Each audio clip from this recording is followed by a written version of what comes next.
meus estudantes do Brasil, salve, salve! Deus abençoe a todos vocês. Que maravilha, né? Segunda-feira, iniciar a semana de trabalhos. Aqui nós temos a responsabilidade grande de estar abrindo essa semana de estudos, segunda-feira, dia 8 de agosto de 2022, às 8h01. Logo após a magnífica, belíssima e deveras formidável aula do meu amigo Fernando Feijão, nós vamos dar continuidade no universo da língua portuguesa, só que agora com a frente redação, tá bom? E aí cada professor traz aí os conhecimentos oriundos da sua área, tá certo? Da sua frente. Quero aqui, sim, desejar um bom dia e agradecer pelos bons dias dados aí pela galera do chat. Aí nós temos o bom dia mais atualizado da Tailane Silva. Deus proteja você, mas também quem ainda estiver aí, como Aldilene, tá certo? E W15, nós queremos aí desejar a vocês uma ótima semana. E também mandar aquela energia muito positiva à galera do Piauí inteiro que esteja aí nos acompanhando nos mais distantes lugares por meio do nosso Kieti IPTV Seduc via satélite, que é essa mediação tecnológica deveras formidável que o canal Educação tem. Nós estamos falando da capital, Teresina, nos estúdios do maior e melhor, é o canal Educação. Mas quem está lá em São João da Vajota está nos assistindo. Canavieira também está nos assistindo. Então, muito bom dia a vocês. Beleza? São Francisco do Piauí, Baixa Grande do Ribeiro. Pelo menos são essas as cidades em que eu consigo visualizar aqui na minha tela. E nós vamos trabalhar, pessoal, dentro do processo de leitura, interpretação e produção, algo que vocês podem até pensar que aparentemente não tenha tanto a ver com o processo em si de produção. Mas tu acredita que, a depender do gênero ao qual nós estamos a ler ou a escrever, vocês sabiam que as figuras de linguagem, elas são bem-vindas? Professor, não diga isso, pelo amor de Deus. O Enem, na sua redação, não vai utilizar as figuras de linguagem. Vai sim. E como vai? Na prova de linguagens, por exemplo, no processo interpretativo. Porque se você não entendeu uma ironia, se você não conseguir interpretar uma metáfora, um paradoxo, você não vai muito longe nas questões de marcar. E você vai precisar disso lá nas questões de produção, na prova de redação, porque você vai precisar interpretar, gente. Você vai precisar interpretar os textos motivadores. Vai que o Enem utiliza um trecho literário nos seus textos motivadores. Se você não tiver intimidade com as figuras de linguagem, nesse processo de leitura, principalmente, você não vai muito longe, você não se dá bem. Então é pensando nisso que a gente planejou algumas, não é, no decorrer desse mês de agosto todinho, nós vamos passear no universo da figura de linguagem e trazer para vocês uma escola literária dentro desse processo de uso das figuras de linguagem que vai ser muito do universo dos temas.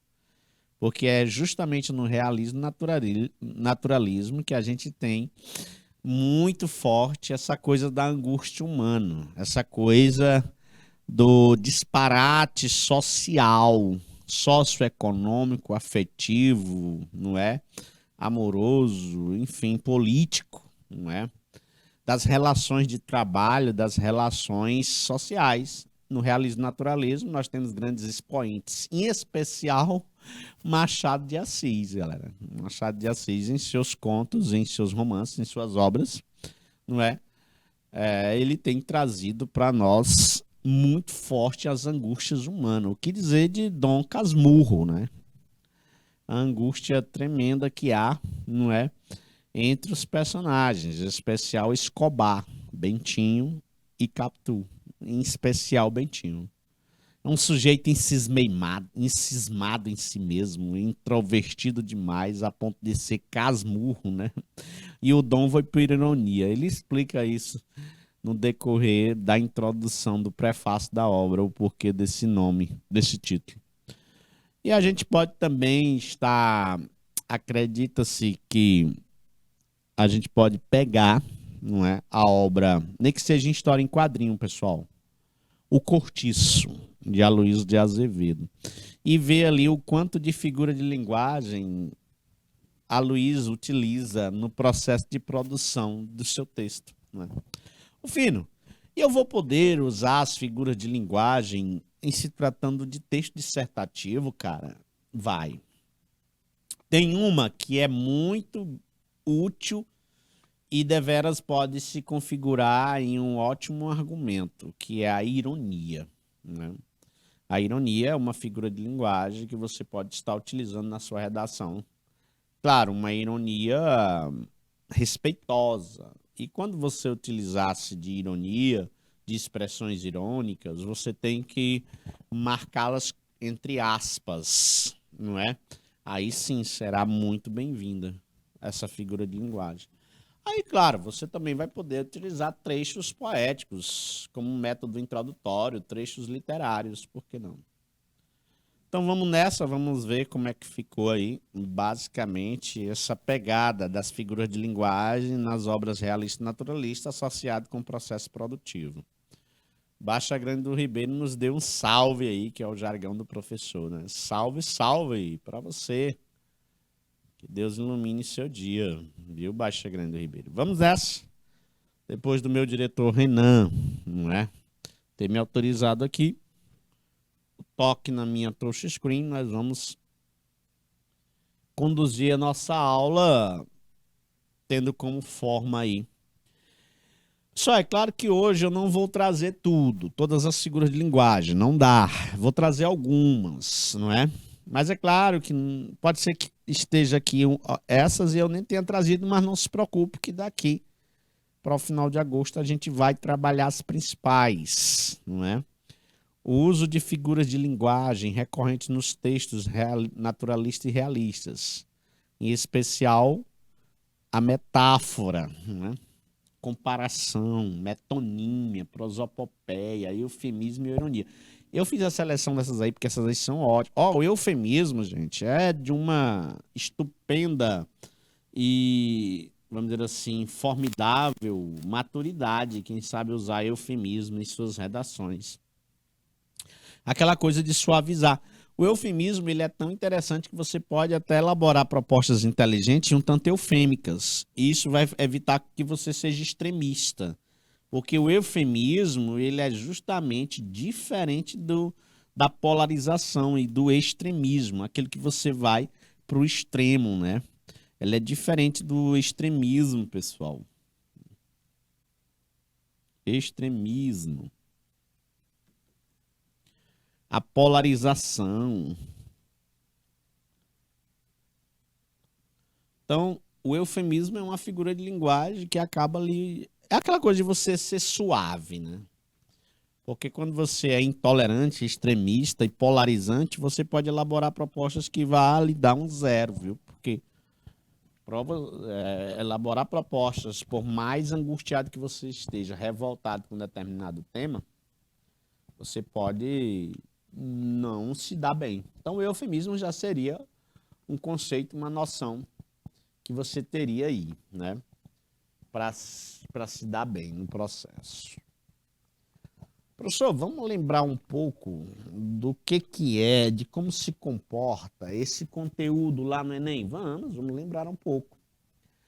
As figuras de linguagem são utilizadas para valorizar seu texto, viu? O que eu faço? A pegada aqui é justamente sempre tentando aplicar, condicionar o conteúdo, gente, ao processo da frente que nós estamos a trabalhar, que é a redação. Então, elas são utilizadas para valorizar. Dar valor.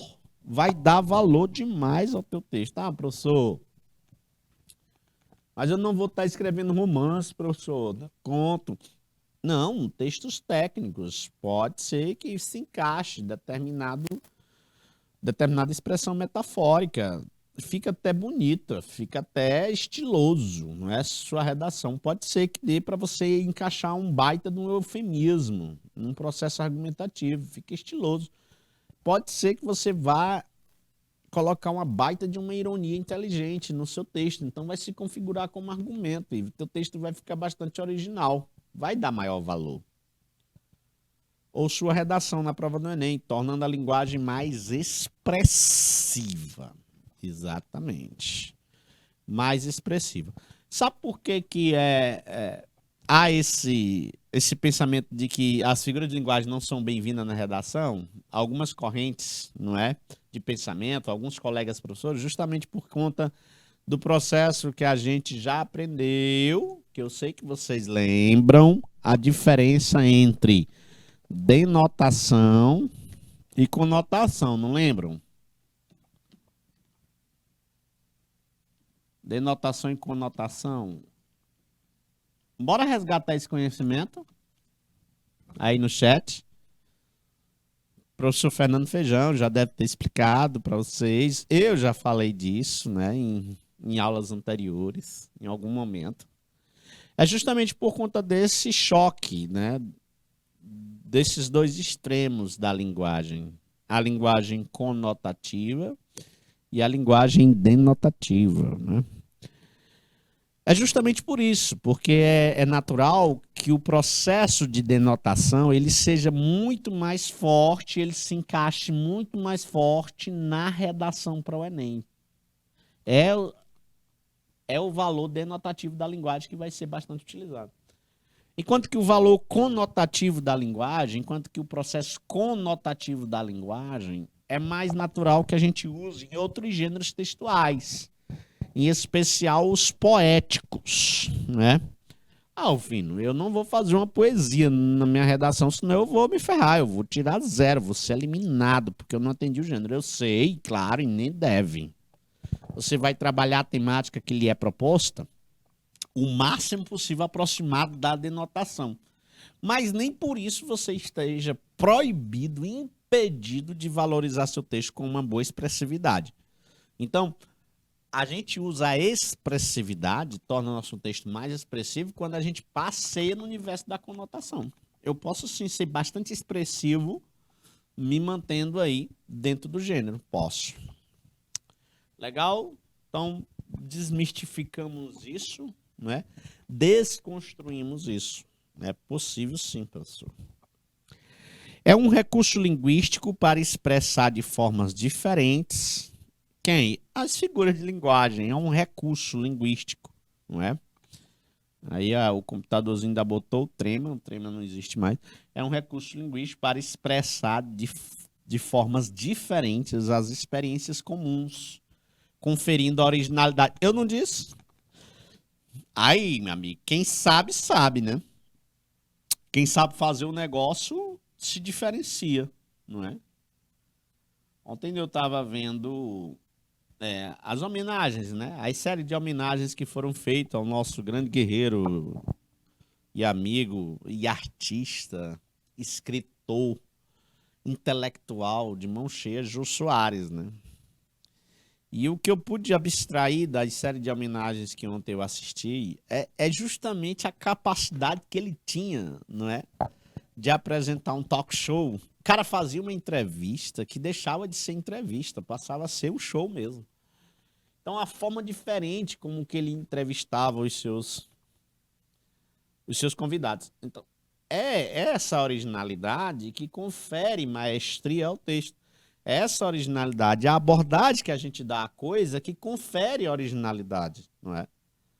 Eu posso muito bem fazer, vamos dizer, por que vocês acabam comparando professores? Justamente porque passar o conteúdo todo mundo passa, mas há aqueles professores que passam o conteúdo de uma forma que prende a atenção da gente. Eu nunca esqueço de professores meus na faculdade que me ensinaram determinadas coisas que eu passei a vida toda ouvindo, mas nunca tinha internalizado. Enquanto que chega um que passa aquele conteúdo de uma forma tão diferente, tão original, que a gente acaba assimilando, entronizando aquilo ali na nossa vida. Por quê? Porque, gente, educação e emoção, ensinamento e emoção sempre andaram juntas, não é? São teorias até pedagógicas, não é? São teorias até pedagógicas. Se não for de Piaget, é de Vygotsky. Então, é aquela coisa de que o emocional ela é bastante ferramenta para que a gente aprenda uma coisa. Então, é um recurso linguístico para expressar de forma diferente as experiências comuns, conferindo originalidade, emotividade, não estou dizendo, poeticidade ao discurso. Emotividade, vocês sabem, né, pessoal? Vem da palavra emoção. Quando a gente tá por aí nas nossas viagens de férias, aí o cara que vai nos soltar lá na tirolesa ou em qualquer outro equipamento que ele pergunta, com emoção ou sem emoção, né? A vida tem que ter uma pitada de emotividade, de emoção, de poeticidade, não é? Porque isso vai... poeticidade é uma palavra criada a partir da palavra poesia, não é? E o que é a poesia, senão a contemplação do ser subjetivo, do ser expressivo, né? Então, a poesia. Então, as figuras de linguagem vai trazer isso ao nosso texto. Eu até tô me convencendo, pessoal. Eu me convenci mais. Porque tu acredita que para eu preparar essa aula, eu senti dificuldade em perceber, poxa, como é que eu vou dizer para os meus alunos que a figura de linguagem pode ser uma grande ferramental da redação? Porque, a princípio, eu mesmo tinha esse preconceito, né? Em achar que, de tanto eu ser também a banca, né? Me mover pela banca, me achar a banca examinadora, e a banca, por ser bastante técnica, muitas vezes ela não vai querer ver no processo de dissertação, de texto dissertativo argumentativo, nada de emoção, nada de poeticidade. Mas agora, refletindo, cá para nós, sendo bastante sinceros com vocês, eu acredito que uma pitada assim de originalidade, de emotividade, de poeticidade na tua redação acaba deixando teu texto riquíssimo. Não tenho dúvida. E ainda vai ser um antídoto contra algo que eu, de sobremaneira, rebato, que é justamente os modelos prontos, né? Aqueles modelos engessados de textos que vocês tiram da internet. Então, quanto mais poeticidade, emotividade, expressividade e originalidade vocês tiverem dentro da redação, melhor para vocês. E um dos recursos são as figuras de linguagem. Legal? Esse é o meu processo de convencimento que eu tenho para trazer para vocês nesta aula. Avançando um pouco mais, né? As figuras de linguagem revelam muito da sensibilidade. Olha aí, tudo no universo da emoção. Sensibilidade de quem as produz. Por quê, pessoal? Nós somos seres sinestésicos, né? Nós somos seres sensitivos. Não é o que é ser sinestésico, professor? Inclusive, não é? Existe até uma figura de linguagem chamada de sinestesia. É mesmo, professor? Sinestesia. Existe. A sinestesia, não é? Estesia, não é? É sentir, não é? E por isso que tem a palavra anestesia. O A é não sentir. Então, quando a gente é aplicado em nós a anestesia, é para a gente não sentir nada, né? E a sinestesia envolve o quê? A sensibilidade, envolve o quê? Os órgãos dos sentidos, né? Os órgãos dos sentidos. São palavras que vão acessar o fórum sensitivo do olfato, da audição, não é? Do paladar, da visão. Então, a palavra empregada em sentido figurado, não denotativo, passa a pertencer a outro campo de significação, mais amplo e mais criativo, né? Mais amplo e mais criativo. Rapaz, o que dizer da musicalidade, né? Das músicas. Eu vou trazer aí muito texto de música, eu acho, nos meus exemplos. Musicalidade, não é? Ora, mas se eu sou um dos que mais incentiva você usar música para iniciar a sua redação, e o que é a música, se não Um baita de uma expressividade figurativa. Ó, como aquela última redação que nós trabalhamos na nossa aula lá nos grupos, não é, Renan? Corta pra gente aí 1 minuto. Nos grupos das salas, não é? Pré-ENEM Seduc. A última redação que a gente trabalhou tinha um trecho de uma canção e se usava uma baita de uma ironia para trabalhar um tema que está bastante em voga hoje, que tem aumentado demais, que é a persistência da pobreza no Brasil, com os postos de trabalho sendo perdidos, com essa crise, essa inflação, enfim, onde nós estamos vivendo uma crise socioeconômica, inclusive. Aí, ó, aquela música Que País é Esse, né, da banda Legião Urbana, em que ele diz que nós vamos faturar 1 milhão, né? Nas favelas, no Senado, sujeira para todo lado. Ninguém respeita a Constituição, mas todos acreditam no futuro da nação. Que país é esse? Estão lembrados desta canção do Renato Russo, cantado aí pela banda Legião Urbana, né? E aí há um trecho que a candidata utilizou, foi justamente o trecho em que ela diz que nós vamos ser um país que vai ficar rico, não é?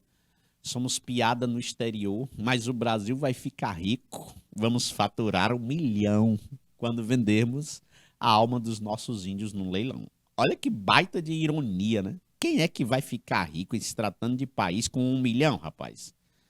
Um país em que tem mais de 200 milhões de habitantes, não é? Aí dá acho que com 10 centavos aí para cada um. Então é uma baita de uma ironia sendo utilizado aí dentro desse trecho da canção. Então acaba que os textos se encontrando como forma de provar para a banca a capacidade que nós temos de relacionar com outras áreas do conhecimento. E vem no pacote dessas outras áreas do conhecimento as figuras de linguagem, não tem como, não é mesmo? Então a musicalidade é uma prova de que essa sensibilidade ela é muito utilizada, em especial nos nossos textos dissertativos, argumentativos, porque faz parte de um repertório. Tudo bem, galera? Baixa Grande do Ribeiro, vocês estão entendendo? São Francisco do Piauí, São João da Varjota, vocês estão entendendo aí direitinho? Tá chegando aí a boa mensagem, né? E aí é claro que, como eu estou tratando dessa temática das figuras de linguagem no processo de escrita de textos, e claro, trazendo o realismo naturalismo para os nossos temas, eu não posso deixar de classificar para vocês algumas figuras de linguagem, pelo menos as principais. Elas vão se classificar em campos diferentes. São as figuras de palavras ou chamada de semânticas, figuras de semântica ou figuras de palavras.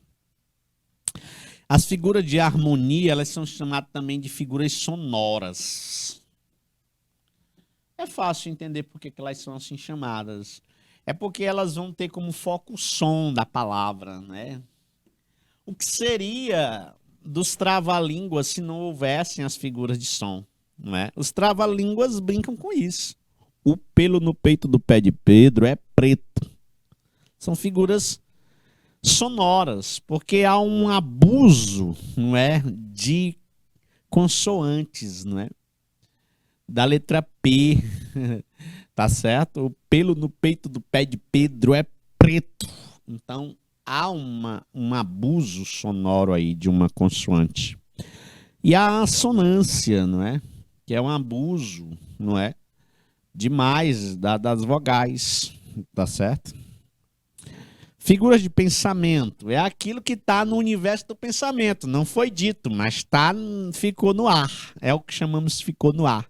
Aí acontece muito com o paradoxo, a antítese, a ironia, por aí vai. E as figuras de construção ou sintaxe são aquelas em que a palavra é colocada tendo em vista a sintaxe mesmo, o burlar da regra gramatical, ou mesmo feito aquilo ali para dar aquele efeito sintático mesmo, né? Então é basicamente esses 4 campos que atuam as figuras de linguagem. E claro, na minha primeira aula, eu não poderia, desse assunto, né? eu não poderia deixar de trazer a mega formidável figura, a mais utilizada, a mais importante de todas, entre aspas, né? Não é bom dizer que é a mais importante de todas, porque aí o aluno vai querer focar só nela. Todas são importantes, então, professor Fino, mas essas aqui ocorrem com mais frequência. A metáfora. Eu lembrei de uma época, né? Eu falei isso até numa entrevista que eu dei uma vez, não é? Para uma determinada repórter local. Professor, e que estratégias o senhor monta para que hoje, com o avanço que é a internet, o celular na palma da mão, o senhor chamar a atenção do seu alunado, quando o senhor leciona seus conteúdos gramaticais de português? Aí eu lembro, olha, como eu sei que o aluno ele é muito sinestésico, não é?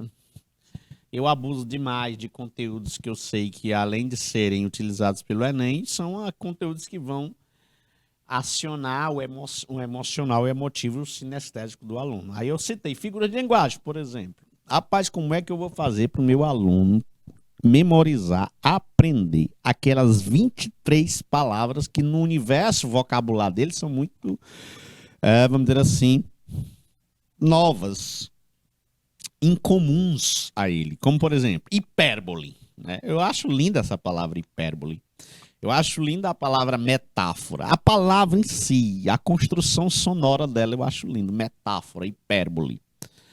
Então, para ele, paradoxo, antítese. Então, para o aluno ter maior familiaridade com eu inventei de pintar camisas coloridas, vermelha, amarela, azul, preta, branca. Essas camisetas que a gente compra aí a R$ 10 e manda plotar. E aí, para cada dia da semana, eu ia com uma camisa diferente. Segunda-feira, eu ia com a camisa zona vermelha. Vermelha não, vermelho eu deixei para hipérbole, ainda hoje lembro. Aí eu ia com azul e o nomezão preto. Metáfora. E aquilo ali eu dava aula o dia todo com aquela camisa estampada, o nome metáfora. Terça-feira, eu ia com a camisa hipérbole. E aí era uma técnica para que o aluno percebesse, rapaz, o rapaz está ensinando ali figura de linguagem, o cara veste a camisa. Até na camisa dele tem o nome da figura de linguagem. É uma maneira, né, de fazer com que o alunado internalize isso aí. Beleza? Porque eu sei que são muitas expressões para a gente, e não só eu, a minha matéria tem gramática, tem linguagens, tem química, tem matemática, tem física, então são muitos conhecimentos para o alunado entronizar. Metáfora. Ocorre metáfora quando um termo substitui outro através de uma relação de semelhança, resultante da subjetividade de quem cria. Pessoal, isso aqui é lindo, eu amo isso aqui. A metáfora nós vamos levar para o nosso conceito, não é? E aplicar no nosso dia a dia, dos nossos textos, levando para o conceito duas palavras muito fortes. Relação de semelhança. Então, a metáfora é uma comparação, é uma semelhança que duas coisas têm. Vamos supor que teu cabelo tenha semelhança com a asa de uma ave. Como assim, professor? Corta para mim, né? É a hora que eu me inspiro mesmo. Ora, mas o cara não usou metáfora, mas usou uma baita de uma comparação, que é uma figura de linguagem que eu vou já também ensinar, que é a mais fácil. Comparação e metáfora, elas são bem parecidas. Há uma diferença apenas linguística. Porque a comparação usa o elemento como. E o que é que o José de Alencar fez? Disse que os cabelos de Iracema são mais negros, né? São negros como é negro a asa da graúna. São mais longos do que o talhe da palmeira. Então o cara ele usa uma baita comparação para enriquecer a caracterização que ele faz da América, né? Porque Iracema, vocês sabem que a palavra Iracema é o nome América de trás para frente.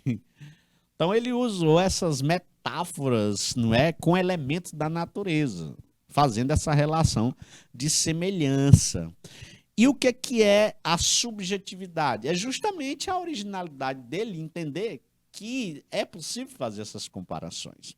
Então, se de repente alguém chega para mim, olha, professor, seus olhos é o brilho do sol do amanhecer, seus olhos são amarelos lindos e ofuscantes como é o pôr do sol de Barra Grande. Aí eu fiz uma comparação. Então a metáfora é carregada de subjetividade porque tem essa expressividade emotiva do sujeito. Nunca esqueça, pessoal, subjetividade vem de sujeito. Então metáfora é comparar sem o elemento como. É como se eu comparasse implicitamente. Tá certo? É uma comparação implícita. Eu não posso colocar o elemento como, hein? Ah, professor, entendi. É porque eu vou já falar de comparação e tu vai ver que a diferença é essa. A metáfora é você fazer essa relação de semelhança sem o elemento como, resultante da sua subjetividade. A metáfora também pode ser entendida como uma comparação abreviada em que o conectivo não está... Ó, viu? Pronto. O conectivo não está impresso, mas está subentendido. Que conectivo é esse, professor? Comparativo. O baita como. O comozinho. Beleza? Supondo o espírito humano uma vasta concha, o meu fim, senhor Soares, é ver se posso extrair pérolas, que é a razão. Olha aí. O cara comparou aí o espírito. Essa podia ser Machado de Assis, com uma escrita dessa que a gente não entende à primeira vista, tem precisa ler 3 vezes.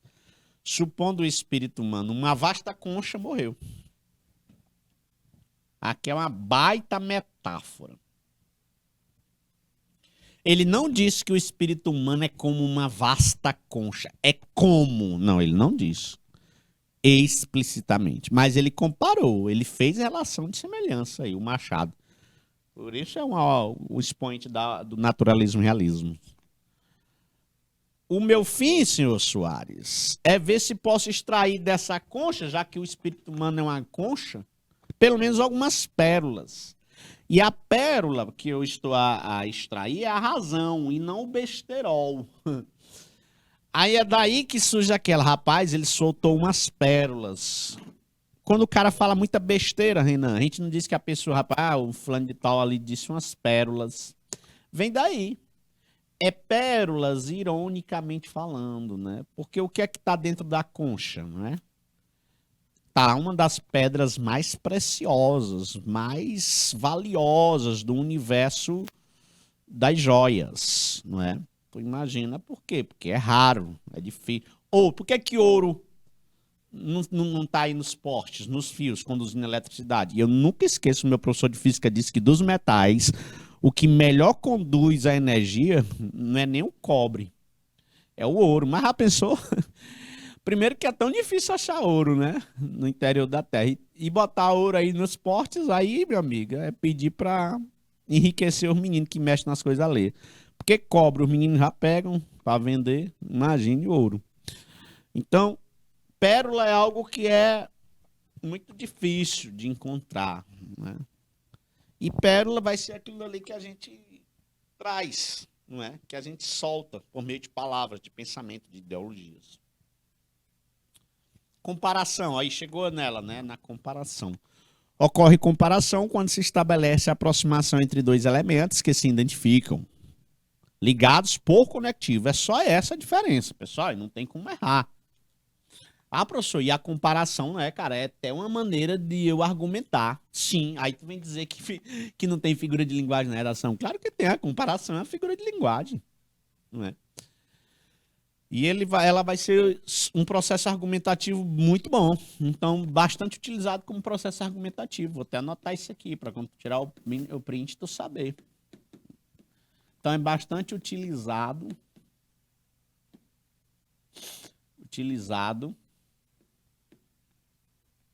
no processo argumentativo. Essa aqui, ó, tu nem precisa utilizar aspas. Nem precisa a comparação, não. Porque ela se aproxima mais, é o que mais se aproxima do processo denotativo de linguagem. Ligados por conectivos comparativos. Explícitos. Feito, assim como. Aqui é os exemplos. Feito, assim como, tal qual, tal como, qual, que, nem. Alguns verbos, como parecer, assemelhar-se e outros. Amou daquela vez como se fosse máquina. Beijou sua mulher como se fosse lógico. Né? Ontem não, sábado eu trouxe aqui, se eu não estou enganado, cara, se minha memória não me falha, é porque fica lá no meu inconsciente. Alguns trechos eu não sei cantar, mas eu tenho a música todinha no meu inconsciente. A música Cálice, não é? Do Chico Buarque. Se não for ela, mas é outra, mas ele é que é trecho de uma canção do Chico Buarque. Amou daquela vez como se fosse máquina. Ó aqui o conectivo. A comparação em amar, a ação de amar com a ação de uma máquina. Beijou sua mulher como se fosse lógico, né? Como se fosse natural. Eu entendo que esse lógico é o mais natural da vida, mas era um momento que estava acontecendo ali com ele que não era para ser beijado, mas ele beijou como se fosse natural, como se fosse lógico. Então, beijar como conectivo, logicidade, a lógica. Não é? Olha aí, a grande sinestesia que eu falei para vocês, que eu também amo. Na minha tinha camisa sinestesia, né? Veja um exemplo. A sinestesia, né, consiste na fusão de sensações diferentes numa mesma expressão. Essas sensações podem ser físicas. Aí gustação ou degustação, que é o paladar, audição, ouvido, visão, olfato, tato. Só lembrar dos macaquinhos, né? Tem 3 aí lá já, que é os macaquinhos que são surdos, mudos e cegos. E ou então sensações psicológicas, que são aquela do universo bem subjetivo. A minha primeira recordação é um muro velho, no quintal de uma casa indefinível. Tinha várias feridas no reboco e veludo de musgo. Milagrosa aquela mancha verde. E úmida, macia, quase real. Augusto Meyer. E aí, muito antes dele ter vindo dizer aí que são as sensações que são, eu já tinha visto outras. Não é? Ferida, uma ferida no reboco, não é? Muro velho. Mas ferida eu já vi tato aqui, né? Veludo. Também já senti tato sendo acionado aí, né? Quando a gente passa num negócio felpudo, veludo, né? Aquela sensação macia. Aí, claro, mancha verde, não é? Para ver a cor, toda e qualquer cor é dentro do universo visual, do campo visual. Úmida, de novo, tato, sensação tática. Ó, úmida, macia. Eu preciso ter sensações táteis. Então nós temos aí a sinestesia presente nesse trecho. Agora trazendo a metáfora em outros exemplos, tirinhas. Eu gostei, quando eu estava eu levar algumas tirinhas, algumas charges, alguns cartoons, porque é esse material, é esse gênero textual que a banca examinadora vai utilizar em suas questões de linguagem.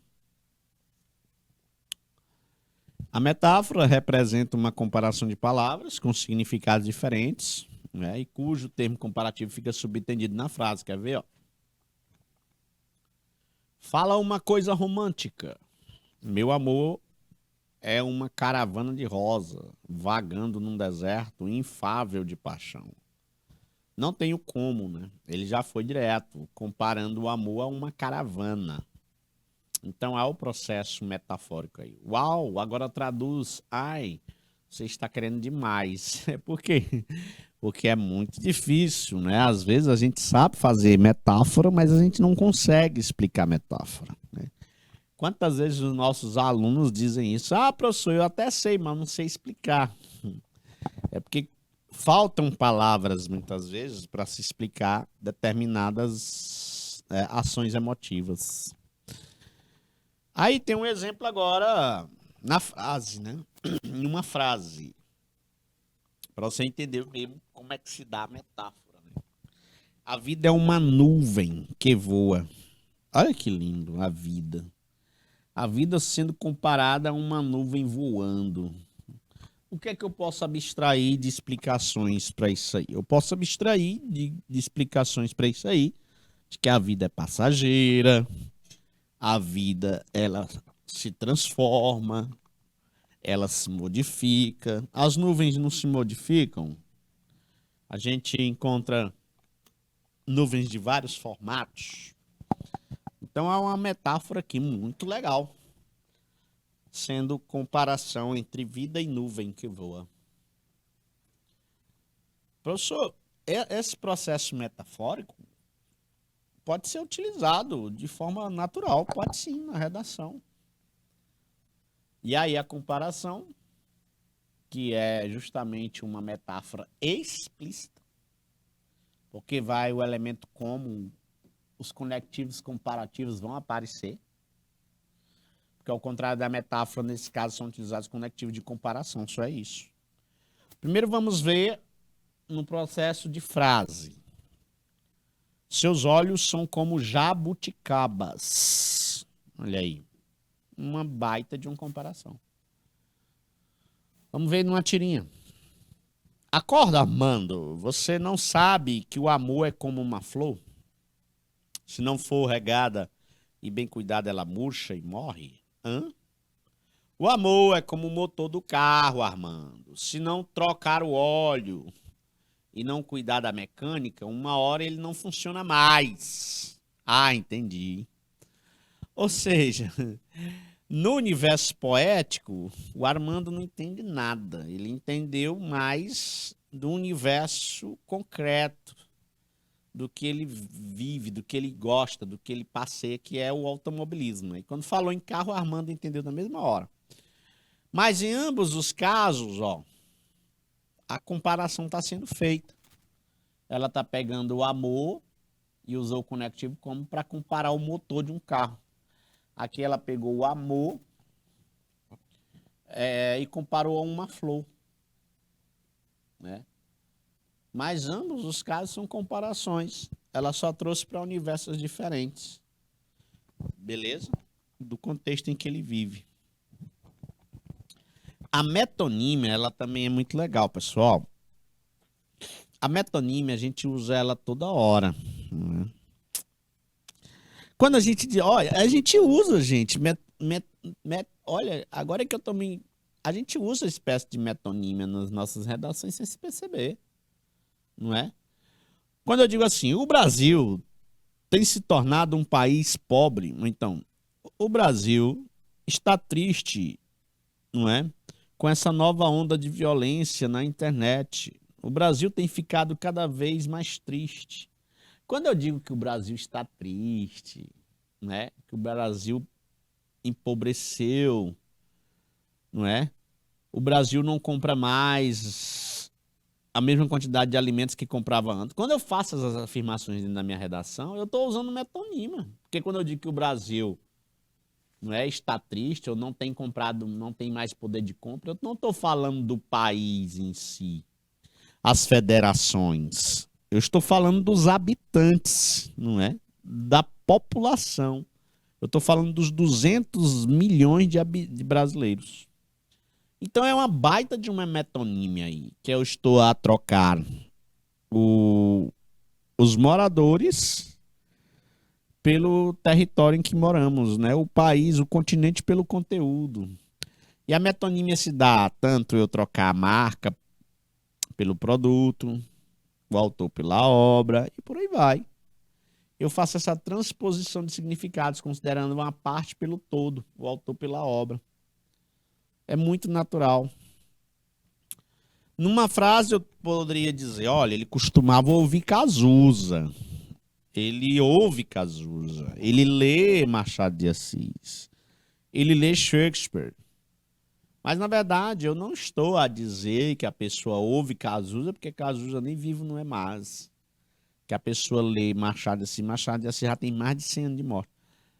Então, quando dirá Shakespeare. Mas, na verdade, ele costumava era ler as obras. Então, a gente troca a obra em si pelo nome do autor. Isso é uma metonímia, né? Você chega no comércio para comprar chiclete, né? Você não está a comprar empresa chiclete. Você está a comprar goma de mascar. Aí você troca o nome da empresa, o nome do produto pela empresa que fabrica. Isso até é um processo marqueteiro, sabia? Para aquele produto ser sempre associado àquela marca. Meu pai tem 800 cabeças de gado e o seu? O meu pai só tem um boi, mas ele está inteirinho. Então, Chico Bento é esse cidadão emblemático. É um personagem que pode ser citado quando se tratar de variação linguística, preconceito linguístico, não é? Escolarização, homem do campo, trabalho infantil, enfim. Dá para fazer uma associação. Aí, ó, tu entendeu aí a tirinha? Quando o coleguinha dele fala que o pai dele tem 800 cabeças de gado, ele não está se reportando ao pé da letra somente a cabeça do gado, porque aí não vai adiantar de nada, né? Poxa, ter só a cabeça é a carne menos nobre do boi. Era preferível ter pelo menos o corpo do boi, né? Para você ter acesso ao chão de dentro, chão de fora, pano de costela, picanha, lombo e por aí vai. Mas, no entendimento do Chico Bento aí, é de que o pai do menino só tinha as cabeças, não tinha o boi inteiro. Mas, na verdade, ele tá pegando parte por um todo. Quantas vezes a gente ouviu a expressão, rapaz, aquele fulano de tal tá sem teto, não tem um teto para morar, eu não tenho onde cair morto, não tem um teto. Na verdade, a gente está se reportando não ao teto, mas sim uma casa com paredes, banheiro, quarto, sala, cozinha, algo digno para morar. Mas a gente toma somente a parte principal em detrimento do todo. Isso é metonímia. Então, vários tipos de metonímia, pessoal. Tá bom? Trocar o autor pela obra, a parte pelo todo, a profissão pelo instrumento. Como assim, professor? Eu vi um texto uma vez em que dizia assim, ó, os microfones passaram apressados em busca de entrevistar Neymar. Os microfones passavam apressados. O repórter que diz os microfones passavam apressados, ele está se reportando não ao instrumento microfone. Ele não anda só, mas na verdade quem passou atrás foram os repórteres, os profissionais, não é? Mas ele pegou o instrumento principal desse profissional e trocou pelo nome da profissão. A personificação também, chamada de prosopopeia. Não esqueça, pode ser um nome feio, diferente na sua vida, mas a prosopopeia é quando você atribui qualidades e sentimentos humanos aos seres irracionais. O jardim olhava as crianças sem dizer nada. O jardim, quem olha é a mãe, quem olha é o pai, quem olha é o salva-vida. Quem olha são pessoas. Eu estou atribuindo uma ação verbal própria de humanos ao jardim. Então há uma baita de uma personificação aí. E não esquecer, chamado de prosopopeia. E aí, ó. Como é aí? Tá se olhando no espelho, Zé Lelé. Olha aí a maneira como o Chico Bento fala, variação linguística. Eu não. É ele que tá olhando, é ele que tá me olhando. Então veja que o Zé Lelé atribui essa ação de olhar dada ao espelho, porque realmente o espelho é um reflexo ali, né? Na verdade, é o contrário. Veja que o Chico Bento tem razão. É ele que tá olhando o espelho, mas aí ele vê a foto dele refletida olhando para ele, aí ele diz isso. Então, personificação. Mais uma tirinha belíssima do Maurício de Souza, né? Aí o Zé Lelé e o Chico Bento, que são crianças, figuras do campo. Deu para entender aí essa atribuição dada ao espelho, assim como foi dada ao jardim aqui embaixo. E eufemismo, eu amo essa daqui, gente. O eufemismo, ele demonstra, não é, uma pessoa suave. Uma pessoa eufêmica é uma pessoa educada, suave, agradabilíssima no falar. É utilizado para suavizar o discurso. Como é que funciona, professor? Funciona assim. Eu pego uma expressão que é bastante dura e eu reescrevo de outra forma, né? Para eu não dizer que morreu, eu digo, ó, entregou a alma a Deus. Para eu dizer, ó, faleceu, eu digo, olha, o plano terreno já não faz parte dessa pessoa. Ele partiu dessa para um plano mais abstrato. Quando você vai chamar. O eufemismo é usado nos tribunais muitas vezes, né? Para você não dizer que fulano de tal é um mentiroso, está mentindo, faltando com a verdade, é uma maneira educada, né? Para não chamar o fulano de ladrão, né? A gente diz que essa pessoa subtraiu algo da gente de forma indevida, não é? Então é a maneira de suavizar o discurso. Mas o bom brasileiro, o brasileiro da gema, ele não gosta muito disso aqui, não. Ele é meio que, a depender do estado em que ele tá, o brasileiro é meio que ruim da cabeça. Ele diz mesmo, é naquele alto e bom tom, naquelas palavras mais, se possível, de baixo escalão, né? De baixo escalão. Então, o eufemismo é utilizado para suavizar o discurso. Fofoqueira. Você é uma fofoqueira. Fofoqueira não, querida. Eu sou produtora de biografias orais não autorizadas. O Thiago Dioniso ficou rico com aquele quadro dele, né? Hoje é que ele tá fazendo vídeos com os colegas dele no Recruta, mas o Thiago Dioniso ele usava demais de eufemismo para profissões que o nome poderia impactar de forma negativa. Então ele só avisava, por exemplo, quando ele queria dizer para a moça que ele era flanelinha, ele usava todo um termo técnico. Olha, eu sou guardião de veículos em espaços públicos, né? Mas ele não dizia que era flanelinha, né? E eu não vou conseguir lembrar os episódios dos muitos que ele postou, né? Foi o que deu um grande avanço à carreira de youtuber dele, de internauta, não é, de influencer, de mais alguém que conquista a riqueza, produzindo conteúdos às vezes bobo, besta, né? Mas que a grande massa acaba assistindo. Então ele usava de inúmeros eufemismos. E talvez ele nem tinha ciência de que ele estava usando uma figura de linguagem para se reportar às profissões que possivelmente ele acreditasse que a moça não ia ter interesse nele. Então, quando ele usava outra expressão, acabava aqui dando certo. E aí é uma. Fofoqueira, pensou você se intitular fofoqueira? É diferente de você se intitular produtor de biografias orais não autorizadas. Ninguém vai saber nem o que você está dizendo e nem que está se reportando a uma profissão tão terrível, um comportamento tão terrível. Profissão não, né? Que fofocar não é profissão, se bem que tem gente que ganha dinheiro com isso. E a famosa ironia, né?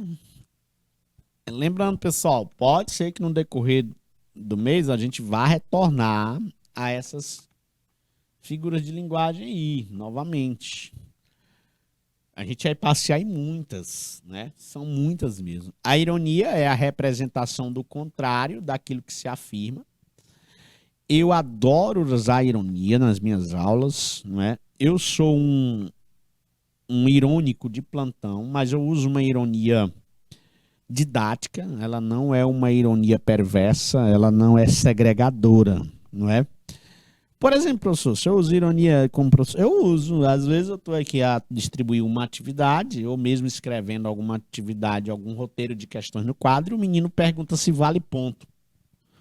E eu ironicamente respondo na lata, não, vale ponto não, vale tua vida, vale teu emprego, vale teu lugar ao sol, isso aqui, né? Porque a pergunta já me incomoda, é como se ele dissesse que só ia fazer se valesse ponto. Então só ia ser importante para ele se tivesse alguma pontuação sendo dada naquela atividade. E não é assim. O processo de estudo não é só para valer ponto. O processo de estudo é para compreender o mundo, a vida, para a gente se dar bem e contribuir com a sociedade. Então há textos que você vai ler, que eu ponho para você ler, que não vai valer ponto nenhum, mas vai valer um conhecimento novo sobre determinada coisa. O que seria do Mauro Sérgio Cortella, um dos maiores oradores, palestrantes, comunicadores, escritores da área educacional, filosófica, sociológica, se não fosse as histórias que ele conta, né? Lembrei de uma das palestras dele, muito interessante, em que ele disse que, olha, eu ensino aos meus filhos, desde criança, que quando eles tiverem 12 anos, eu vou dizer para eles o segredo da vida, né? O segredo da vida. Eu vou contar para ele só quando tiverem 12 anos. E ele conta essa história, né? Essa historinha. Ali vai me dar um ensinamento. É besta, rapaz. O segredo da vida é a coisa mais boba do mundo, mas causa um efeito irônico terrível, né? Aí diz que o menino completou 12 anos, ainda de madrugada, foi ao quarto do pai, aí ele conta essa história. Pai, olha, hoje é meu aniversário. Aí, oh, que bom, filho, meus parabéns, que Deus ilumine você. E aí Cortella dando desentendido. Não, pai, mas eu estou aqui, claro, para receber seus parabéns e lhe dar um abraço e um beijo, e receber um abraço e um beijo do senhor, mas porque o senhor me prometeu que quando eu tivesse 12 anos, o senhor ia me contar o segredo da vida, né? E aí, Mauro Sérgio Cortella, pois tá bom, beleza, deixa o dia amanhecer, tome um banho, toma café e eu lhe chamo, a gente senta na sala e eu lhe conto o segredo da vida. E aí ele disse, assim foi feito, não é? E aí o menino sentou e em 30 segundos, menos de 30 segundos, o pai contou para o menino o segredo da vida. Aí, pai, pois é, me conte, pai, eu tô morto de curioso para saber qual é o segredo da vida. Ó, o segredo da vida é um só, vaca não dá leite. Rapaz, que ironia, né? Como assim, pai? Se eu levo esse tempo todo, faz toda essa para dizer que vaca não dá leite? Não, vaca não dá leite. Você, para conseguir o leite da vaca, você tem que acordar cedo, amarrar as pernas da vaca, limpar todas as tetas dela, lavar, ordenhar, tirar, pegar na teta e fazer choque, choque, choque. Quem disse que vaca dá leite? A vida está um processo, então é uma baita de uma ironia. Vaca não dá leite, é preciso que você tenha todo um esforço, não é? É uma ironia em achar que as coisas são sempre assim, tão fáceis como não são. Ah, lembrei de outra história. Ele disse que tem uma baita de uma raiva quando alguém disse assim: rapaz, Cortella, cara, tu tem o dom da palavra. Que dom? O dom da palavra é me ofender. Eu não tenho um dom da palavra, não. Então você sabe quanto. Eu já li 10 mil livros na minha vida. Eu passei por um monte de processo, de tropelo, de estudo. Eu estudei para dizer isso aqui para vocês. O cara chega para mim depois na palestra e diz que eu tenho um dom.